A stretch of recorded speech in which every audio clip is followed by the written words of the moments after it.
This is a podcast for Indelible, the documentary in progress for the week of March 8th, 2018. Yesterday I had a painfully odd email exchange with the director of the nonprofit I spoke about in the letter I narrated last week and in the podcast for March 3rd, so in the previous podcast. I'm used to such exchanges, unfortunately.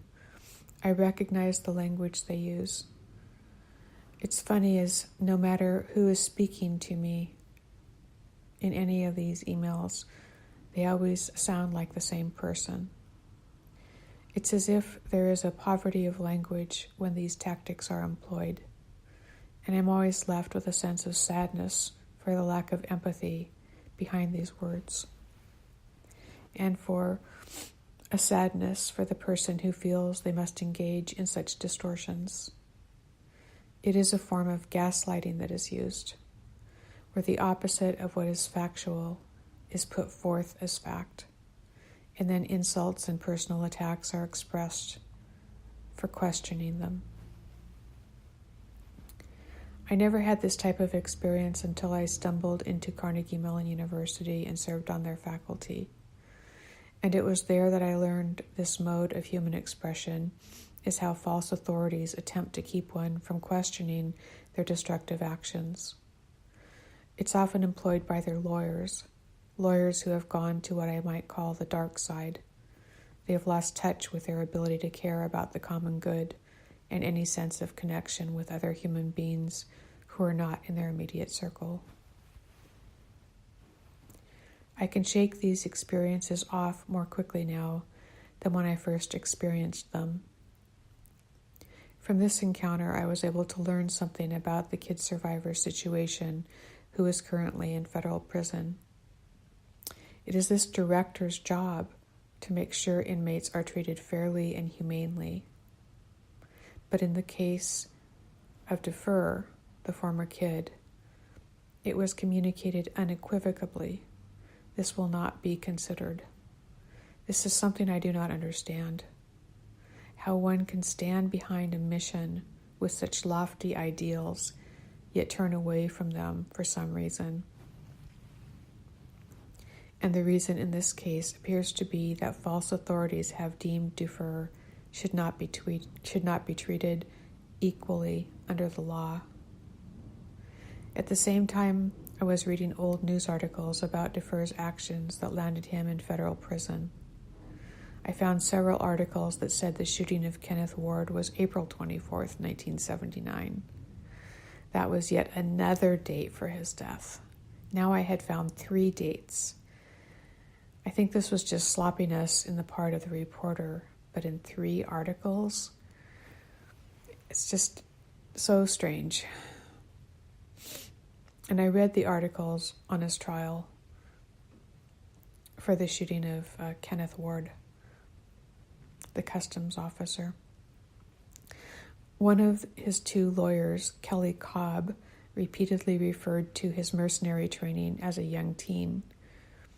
It then went on to say he got his training from a revolutionary group, Tribal Thumb, in Humboldt County, California. This conveyed to the jury a falsehood. Defer was called down to Tribal Thumb by his former cellmate, L, who I've referred to in other podcasts.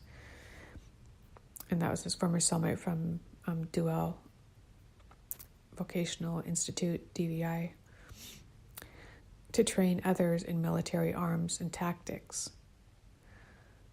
Defer was trained by a special forces personnel, a man he referred to as Cat, who targeted him at the age of 14. Why did his defense attorney skew facts like this?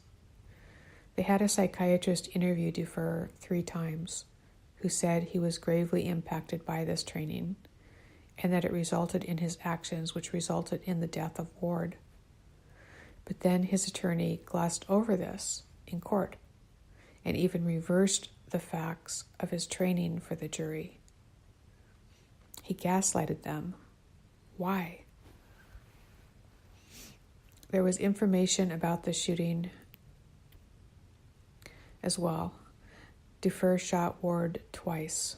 On the first shot, he likely died. Defer made a second shot as he laid on the ground.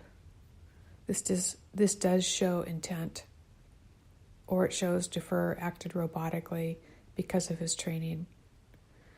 Had Defer not been trained, he would not have been there with his gun that day. I also learned new information about Defer's escapes from DVI. It's the Youth Correctional Facility in Tracy. There were two. The first was in 1974, and the second was in 1977. DVI was a very violent place. A contract allegedly had been taken out on his life by a gang within DVI, so he escaped. It was after the 1977 escape that he met Marie, and he told me he met her through his former cellmate, Elle. Again, Elle was also the person who called him back to California from Washington State, where he was hiding out to do the training at Tribal Thumb.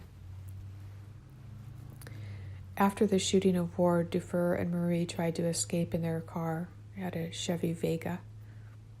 We all know what that kind of car is. Sorry. Anyway, they ran into trouble and the car landed in a recently plowed field. They got out and removed their shoes and ran across the muddy field. At 2 a.m., Marie was apprehended. One accounting said they were running across a road and were spotted, and she was taken. Which reminds me of like deers crossing the road at night. Another said she was sitting by a railroad track by herself, and Defer had gone on.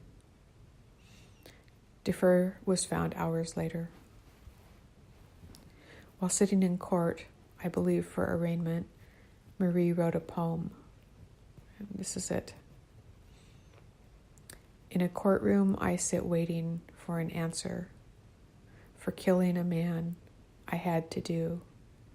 For killing a wife I loved so much.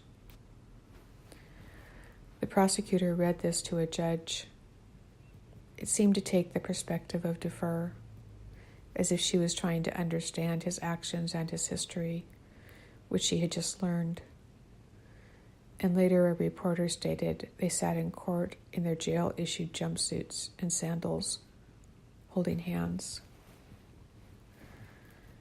Defer described to me in emails over the past year that she had been his best friend. This seems true given these small details. It shows Defer was capable of love and loyalty, as was Marie. But they also show he had a mindset of a trained soldier, and as if he was endlessly in the throes of war. Excuse me. He was trained as a soldier at too early an age by a highly ranked soldier from Special Forces who worked for the government and trained others around the world. Was Defer on a mission under contract when he killed Ward? I don't know. I still find it important that he was so unfazed as to travel across international borders when he was a wanted felon. Was he merely intending to kill rather than go back to prison, as the prosecutor argued? Maybe, but then it has to be considered that he felt no concern about being called back to the state of California by his former cellmate, Elle, when he was out as an escapee, which put him at high risk for recapture. So something seems off.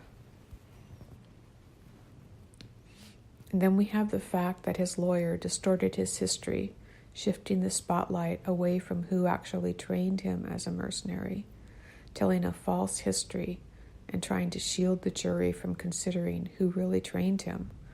And Defer allowed this to happen. Why?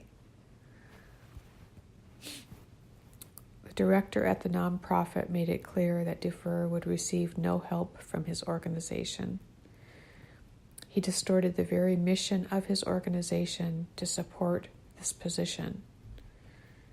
And he said he was close friends with the attorney Jason Wallach, who I have said once worked for a large firm in D.C. who does defense work for the Department of Homeland Security, and which still seems to clearly be a conflict of interest in Defer's civil case, which is about the denial of his release, helped by the actions of the Department of Homeland Security. This man conveyed Mr. Wallach was not likely ever intending to be Defer's attorney, which does make sense, but that he had been asked to do so by Defer's legal helper. This director also claimed that Defer's legal helper is a credible man. Defer met him in Marion, one of the highest security federal prisons in the United States, where they were both inmates. His legal helper and Mr. Wallach, last November, both asked me to download Defer's case documents from Pacer and send them to Mr. Wallach. Defer asked the same of me in September. This made no sense. I'm a media artist in Seattle with very little money. They work for the courts. It appears this is another gaslighting element. The director defended this action, saying they did not have access to Pacer. But everyone has access. Everyone. Anyone in the United States has access. This does not seem like honest behavior, and many, many attorneys have backed my feeling regarding this. So Defer, it seems, does not have legal support for his civil case, and those who said they are helping him seem to be working against him and mocking his case.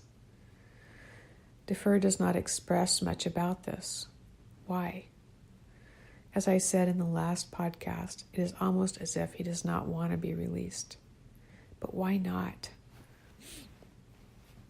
And the director of a nonprofit whose job it is to help inmates protect their rights and who works closely with the Parole Commission in Washington, D.C., and so the Department of Justice, is very comfortable playing along to deny the rights of an inmate in Defer's case. He is being selective. And my effort to make sure a human being, Defer, is safe is seen as wholly objectionable and worthy of attack, or worse. How many people have the people who work for in law enforcement killed, or those who were in the military? What about those who killed civilian men, women, and children in Guatemala, or in the endless wars for greed today? What of those soldiers who trained Defer? How many have they killed? Why are their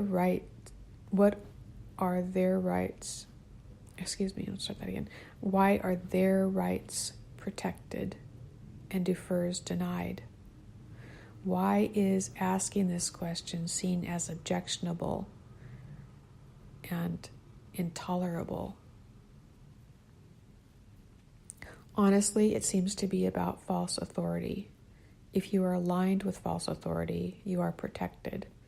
If you are not for some reason, you are a threat to them, and it is fair game to torture or kill you or wrongfully imprison you. And the courts and law enforcement play along. Something is wrong. And Defer and Marie appear to be human beings, as was Kenneth Ward. He didn't deserve to be killed that night. It wasn't a war zone, but Defer's trainer made it into one. And that's all I've got for today. Have a good week.